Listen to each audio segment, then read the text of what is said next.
we're black everything here, black excellence, you know what I mean? So. We are black excellence, black excellence, black excellence. Yeah, you know that song, y'all. Yeah. The concept of like black stories, we're still new in a sense, you know what I mean? You think of like the dawn of cinema, our voices are just now becoming more mainstream. Black storytelling is everything. Like it's something that we need more of, to see representation, to see our people, to see things that are recognizable to us on screen is so important for the new generation that's coming up. You know, I think in the past when you have non-black creators telling black stories, they sort of treat our experience as a monolith. One of the main themes of this show is that the black experience is not a monolith. You know, both Carlton and Will, they are both black. They both come from very different backgrounds. And I think that having black creatives on this project, and black creatives in general, just you're able to showcase the nuance in the black experience. If there aren't black stories, there is a cycle that happens of us forgetting who we are and what we can do. Moments like even Black Panther remind black people who we are, you know? You know, the original Fresh Prince of Bel-Air gave me hope and inspiration. And it made me want to dream as big as possible. I felt like I was the Fresh Prince of Bel-Air. I was the Fresh Princess of Camden going to Hollywood. You know what I mean? I mean, well, first of all, you know, it was Will Smith coming off of being a rapper and diving into the show. And just seeing the show address certain issues and was really cool. That's sort of how the show originally started. Like, Will Smith is young. What do you know about acting? Nothing, but he knew everything about the culture. And Fresh Prince of Bel-Air was the first show that really put hip-hop in everyone's living room in a palatable way, in a funny way, in a warm-hearted way. So how do you do that again? You don't. But what you do is you try to find someone whose heartbeat is still in the culture as it is now. And that is Morgan Cooper. You know, Morgan Cooper, he's amazing. He's really influencing a lot of young filmmakers when they see Morgan and what he's accomplished with this trailer that he put together. From that trailer to conception, to this actual coming to fruition, it's so inspiring. You start assuming, oh, he must have, you know, got certain friends, or oh, he's been doing this for a long time, maybe 10-something years.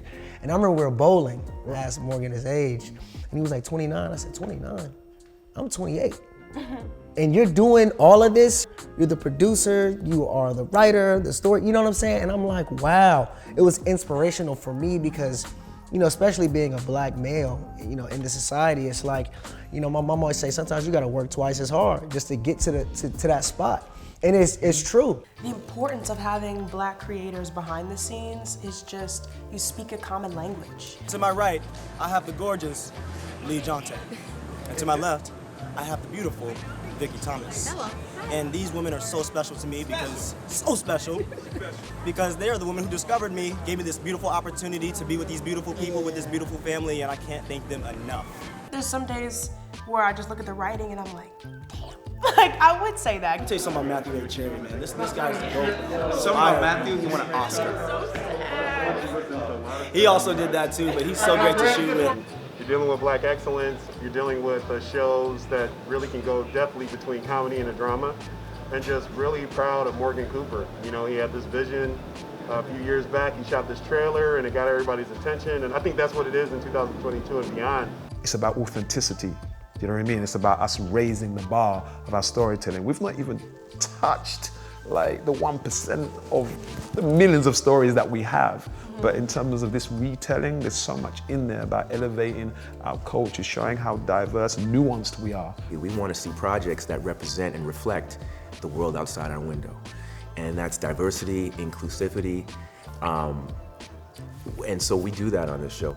You know, from the art that you see on the walls, so many great Afro-American artists that I'm getting to learn about, you know. As they say, it's like a celebration of the full spectrum of the black community. Now more than ever, people are calling for more representation. We're realizing that there is more than one version of a story to tell. I think it's important to tell Black stories to continue to have representation of all shades, of all elements of beauty, of seeing Black love, of seeing Black successful business people. All these things are to remind Black people of their capability, you know? And if you're always being told the same narrative, the same stereotypical narrative, then you really start to believe that's really all there is to being Black. When it comes to Black storytelling, it's sort of funny because you have a room full of a lot of Black writers. It's what we do. It's what we were gonna make you no matter what the mandate was. This is particularly a family drama. So what you have people doing is pulling from their lives, pulling from their own families, pulling from their own upbringings, and all of that's going into the show. It's so helpful to bring a cohesive vision when everyone brings the experience that they have on their own, just to make it so fruitful and so colorful. It's important to tell Black stories because they do well. Like, it's not like we don't kill it. We do, every time. What I liked about this show, for my own personal taste, was here was a show about a Black family, and they weren't like part of a crime syndicate. It became a story about this family and the relationships in the family, and family secrets and Black love. And that's been that's been very gratifying to write. Good. Back to one more time. Come on, keep it rolling. So often as Black creatives, like there's the feeling of being like on the outside looking in, you know, and I just remember, you know, working in Kansas City and seeing all these people that didn't look like me in a space where I knew no one. But you know, my mom always told me growing up that imperfect action is better than perfect inaction.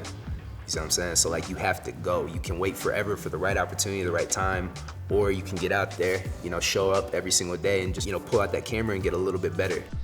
Hey, hey, hey, Bel-Air! Hey, hey, hey, hey, hey, hey, hey.